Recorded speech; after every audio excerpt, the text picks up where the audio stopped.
What are we talking about? Enough with the beans. Enough. No more bean talk. What are we talking about? No more beans.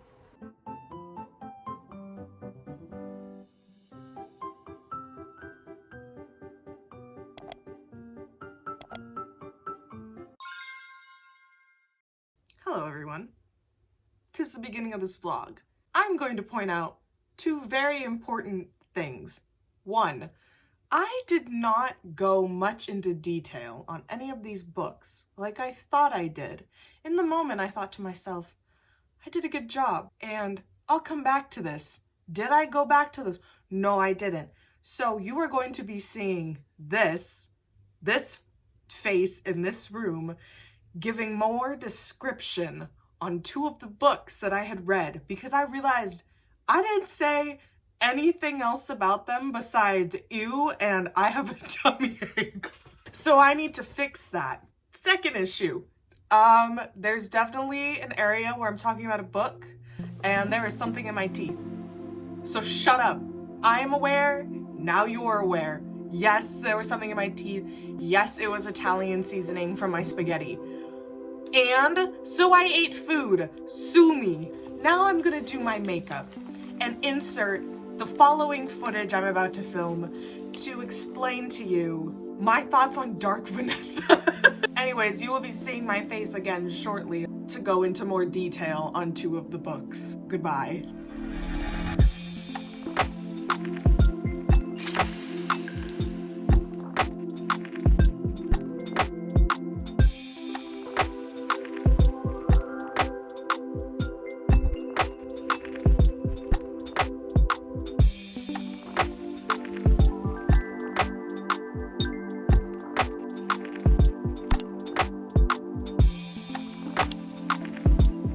So far, this book has intrigued me / confused me. A quote that I laughed out loud at. I have often felt that I would find it more complicated, troublesome, and unpleasant to ascertain the feelings by which a woman lives than to plumb the innermost thoughts of an earthworm.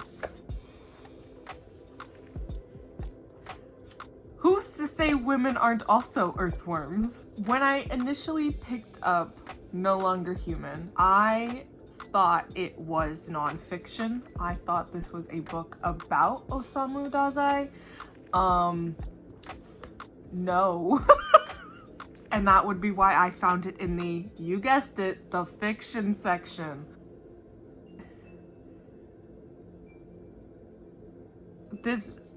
I have been trying to read this for weeks now. I have gone through so many books since I have started this one, and I can't tell why I'm having such a hard time. It could be that I'm wanting to highlight so many things to like bring up, or it's boring, but it's also very entertaining. What a coincidence, I stopped at page 69. Gotti. Another quote from the book at page 45. If you have it, let's read along out loud together. If things went well, I would like to become his inseparable friend. You following? But if this proved utterly impossible, I had no choice but to pray for his death. It goes on. Typically enough, the one thing that never occurred to me was to kill him. He's not that old. Why is he thinking about killing his friend? I think he's supposed to have like severe social anxiety. It is suggested that he was abused by some women in his household. I think a maid. To what extent, he never goes on to say, but there's clearly a very overwhelming theme of hating on the womankind, female species in this book, and it makes me giggle. He's pressed. Am I bored? Is this book boring? There also was like this little blurb in the front written by the translator that he kind of goes in to describe Osamu Dazai's like background, time period he wrote this in, his upbringing, to kind of give you an insight to why he might have written his characters the way that they do, why they might have an overarching theme of women don't deserve anything. They are monsters, beasts. They are Jezebels. But it's still just driving me nuts. I just want to like skip the book, but maybe I'll just finish it now. So, because I just want to get through it. I don't want to pause anymore. Okay, listen. I took a shower. I changed. I started listening to the audiobook in hopes that it would bore me less, because I have ADHD, and so sometimes types of styles are too much for me. If there is not a scrumptious, if there is not a delightful, if there is not a her eyes were whimsical looking, where I can picture in my head really well, sometimes I can get very off track. So I decided to listen to the audiobook, and there was a scene that had me aghast. My mouth was agape, because who does this? One, who who writes women like this in general, but more, who does this? Here's the dramatic reenactment of what happened. He's like in his room or whatever. She invariably would visit my room carrying in her hand a writing pad and pen. Excuse me, it's so noisy downstairs with my sister and my little brother that I can't collect my thoughts enough to write a letter. She would seat herself at my desk and write, sometimes for over an hour. It would have been so much simpler if I had just lay there and pretended not to be aware of her. But the girl's looks betrayed only too plainly that she wanted me to talk, and though I had not the least desire to utter a word, I would display my usual spirit of passive service. She just waltzed into his office. Excuse me, it's so noisy downstairs, so I'm gonna sit my ass down at your desk. What? Who does that? No one. Not a damn person does that. How he writes women it's insane. How he writes people is insane, which I think is the point. It got worse. That is all right. Don't worry about the money. She got up happily.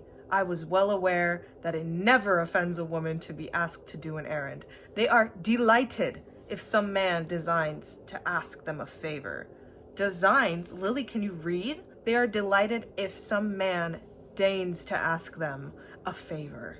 He has sex with someone who he deems a sister, and then says after having said sex, what an extraordinary sister I have. I know that they weren't blood related, but excuse me? What is this book? I'm convinced that because he tried to Kermit sewer slide a couple of times before writing this book, and then in his terms succeeded afterward, I think that this was his last little treat to the world to make us go, come back. Like, could he not have pulled a Jesus and came back 3 days later and was like, psych, let me explain why I wrote this book, actually. First of all, victim blaming? He also vaguely reminds me of like an original neckbeard, and most of the book, especially near the end, I just want to go, oh, to everything he said. I just want to, oh, everything he did. Also, notebook 3, I think that's the one. Beans? What are we talking about? Enough with the beans. Enough. No more bean talk. What are we talking about? No more beans. What? I don't understand what this book was. I don't get it. Beans, so many beans. In book 3, victim shaming, blaming, lawnmowers outside making lots of loud noises. The narrator, I don't think did any justice to it, which is fine. I could have just read it with my eyeballs, but I still feel like I would have felt the exact same at the end. The narrator, sorry dude, do you know what an exclamation point is? Do you know what commas are, periods? A man has never known what a period is. That is a joke. Actually, no, that's not a joke. I said it fully. I don't know what to rate this book. I don't even know that I want to rate it. I think I just want to throw it somewhere. Perhaps I'll make some s'mores and I will use this to kindle the fire. Maybe that's what I'll do. I'm like, am I just dumb and that's why I don't get this? Or is everyone else just as confused as me? Are people just reading this and being like, well, he's a famous Japanese author, so I have to like it, but they're actually just being pretentious? Anyways, on to a better book, I think.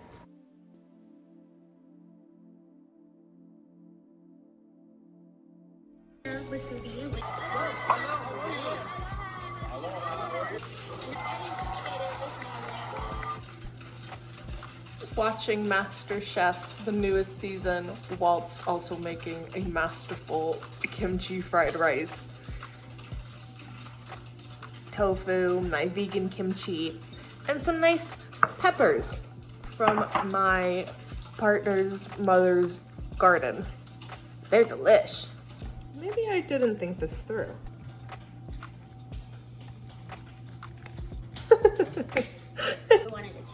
Some components I didn't get on plate: the dragon fruit dressing and the pickled ginger.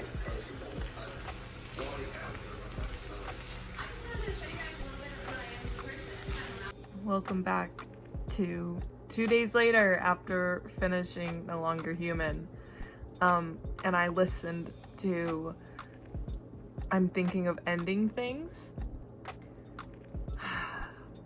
And I know a lot of people liked it, but it's gonna be like a 3-star for me. I didn't care for it. I don't have a lot to say about it other than it just wasn't my style.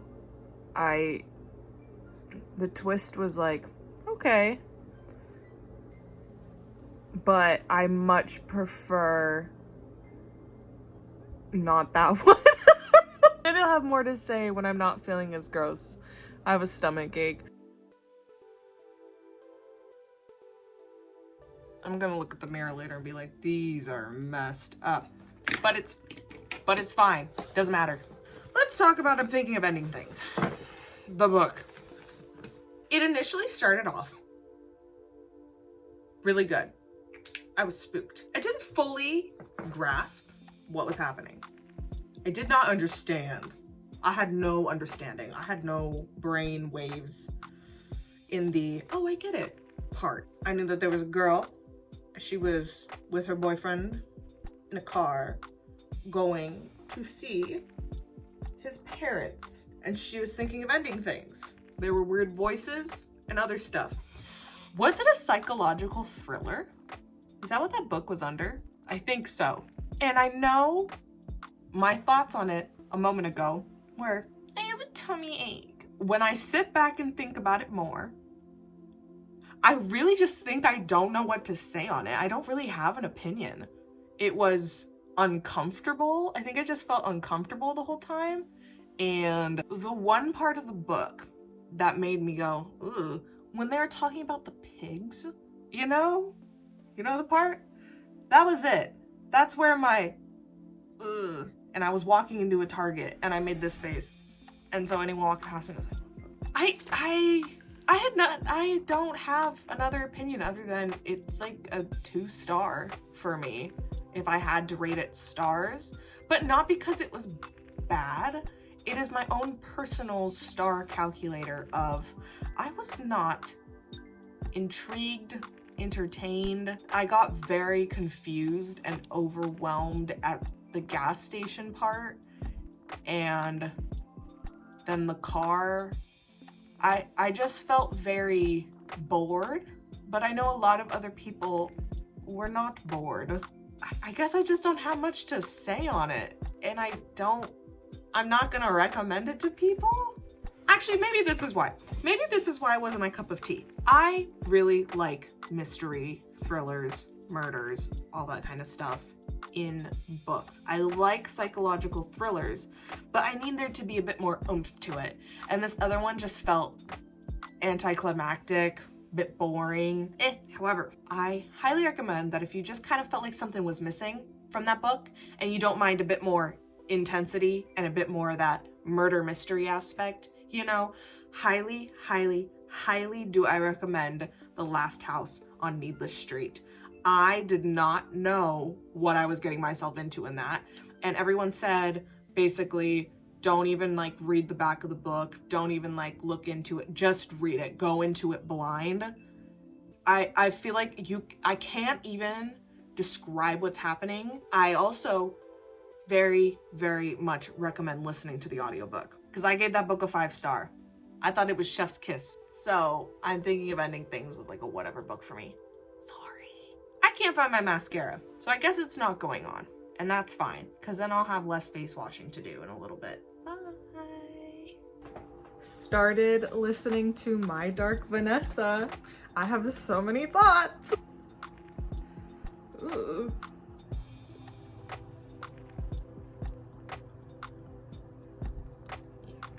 It's so beautifully written.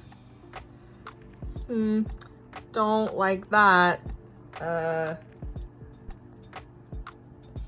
don't think I've ever felt as sick to my stomach with anything, as much as I am with this book.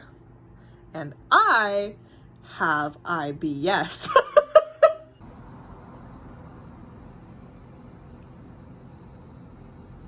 I'm back to give more description on, let's start with, My Dark Vanessa, as I put on my eyebrows. So My Dark Vanessa was about a girl who was 15 years old when she started an inappropriate relationship with her teacher. And you were going back and forth between two separate timelines.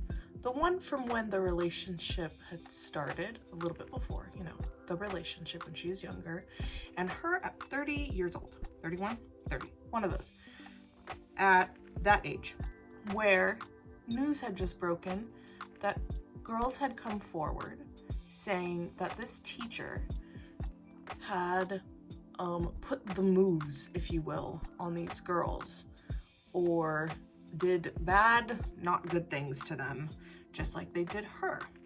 And they reached out to her to try and say, hey, some people are not believing us during the Me Too movement. Would you mind giving your story? Because we heard the rumors, we heard what happened, we believe you. We know that other people didn't, but we believe you. Will you give your story, your side of what happened between you and this teacher? And she was like, we were in love, so no. She talks to him and she's like, did you put the moves on these girls? And he was like, no, I only had those kinds of feelings for you. And you're like, you sure about that, dude? Because she was 15 and you were quite literally a man. And so you were going back and forth between her psychological dive of what happened and her trying to figure out if she truly was abused or not, and the timeline in which these actions were occurring. It was quite disturbing to read, but beautifully written, which is unfortunate. I did give this book a 5-star. Will I be ever reading it again? No. I think that this book was a 5-star from me because it made me so uncomfortable, but not bored. Do I suggest people read it? Not necessarily, but it was a good book. Yeah, Ruster, you stinky.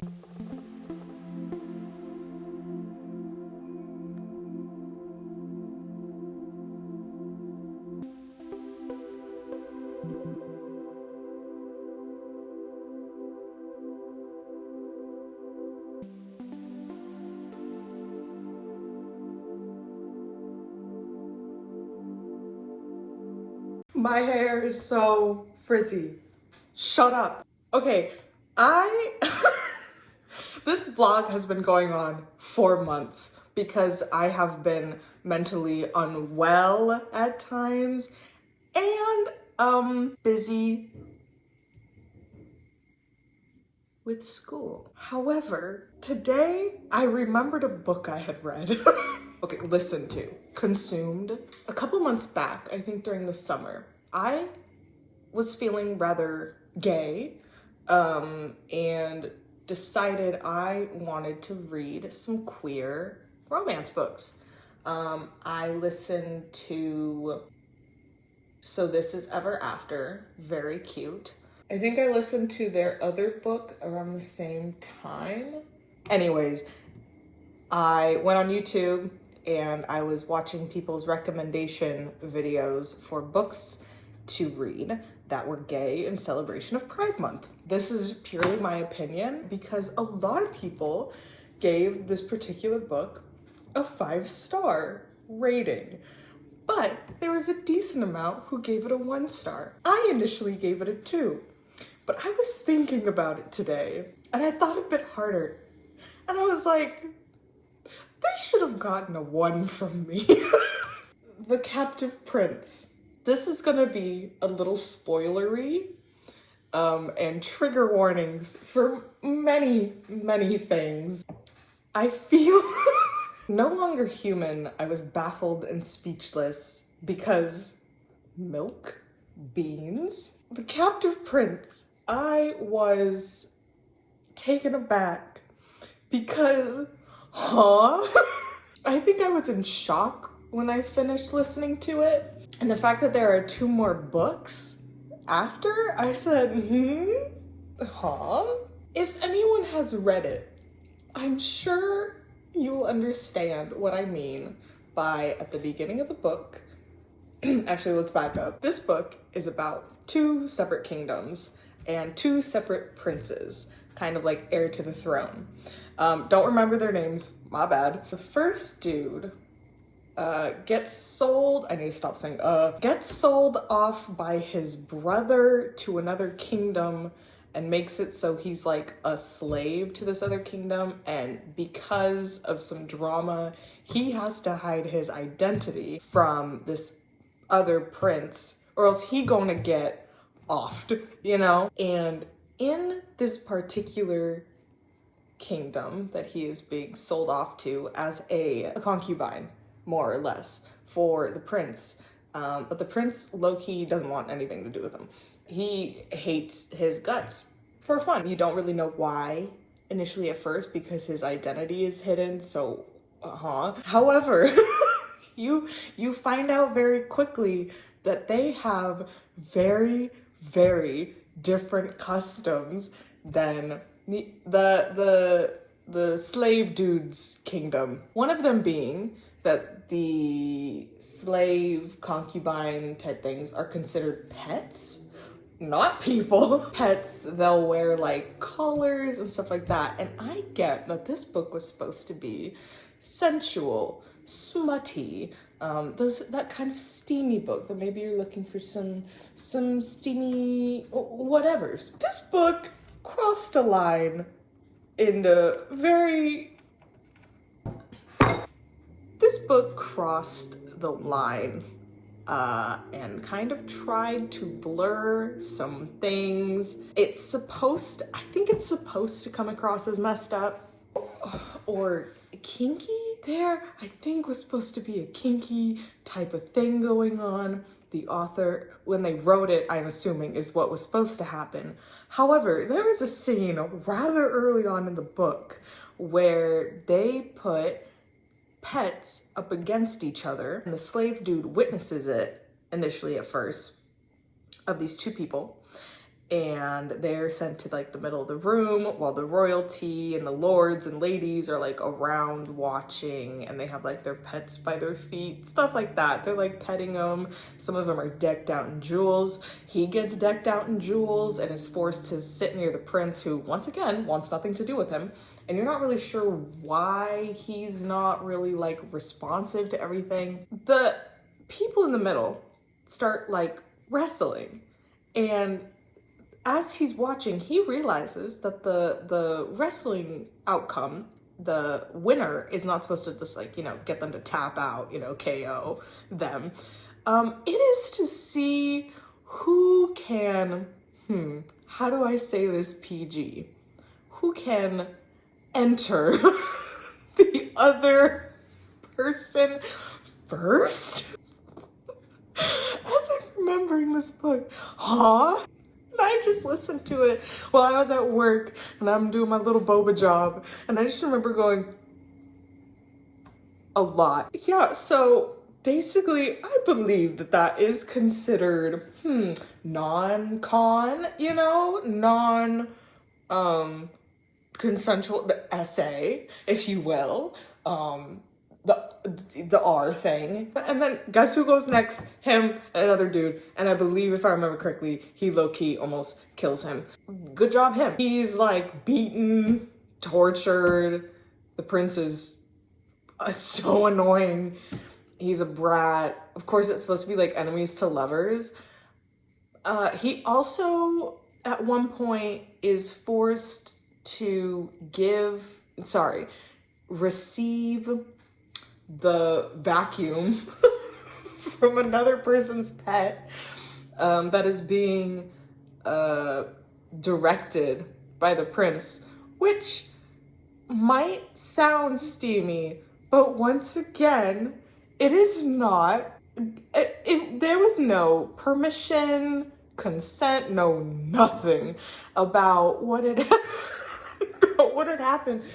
And it kind of goes wild after that. You find out the prince has some trauma, and that's why he is the way he is. The prince starts to kind of grow a soft spot for him. There's just a lot of like steamy moments, but trying to make romance occur between a slave and a prince who owns him, who tries to get him SA'd in a wrestling match, and then makes him get the good vacuum from another person, non-consensually. I don't know about you, but in what universe is that okay? Why is this being found as romantic? Am I weird? I saw a 1-star review for this book who they immediately listed off at the very top of everything that was wrong and happened in this book. And I agree. Just like, oh my gosh, what's her name? Everyone is like roasting her right now. Colleen Hoover.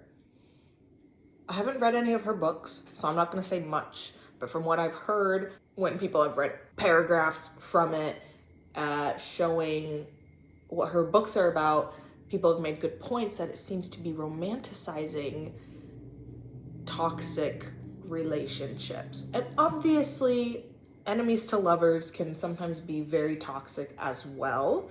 I'm not saying that all of it is toxic, but it's one thing to be like rivals from separate schools and you're like, I hate you, I hate you, I hate you. But like, never like torture the other person. That is also why I DNF, I'm so sorry, The Cruel Prince. I could do another little segment about that. I DNF'd it. Oh my gosh, my friend's gonna kill me. They did what to her at the beginning? And then she's supposed to like him later on? I'm having trauma, and I will constantly think of that trauma when I see that person. No, thank you. So if you're thinking about reading The Captive Prince, maybe consider otherwise. And if you have read it, comment down below your opinion. Am I weird? Because I've read plenty of romance books. Queer, not queer, straight. And none of them were doing the weird wrestling and being pets. None of them were being dehumanized, If you would like me to also give my opinion on The Cruel Prince, let me know. But I feel like I will be burned at the stake by many people if I talk about it more than I DNF'd it because, the only way I will read the other two books in the Captive Prince series is if there is a knife being held at my neck, or people harassing me in the comments to read the other books and be like, it gets better. I loved the voice actor, loved the voice narrator for that book.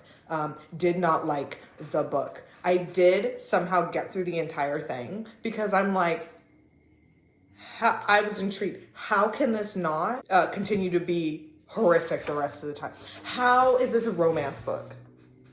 Does the prince escape and fall in love with a random traveler on the road? Does the other prince get therapy? I'm in my Will Turner phase right now. Anyways, guys, that's the end of the That's the end of the vlog for now. Sorry it was so long. It's my first book reading one, but I will be coming out with another one soon, hopefully that didn't take 6 months to make. Yeah, I'm gonna come out with a vlog soon about me struggling through finals though, so maybe you guys will enjoy that as well. If you like this video, make sure to give it a thumbs up, hit subscribe down below, share it around with your friends and your family, and in the meantime, eat some yummy food and don't die. Okay, bye.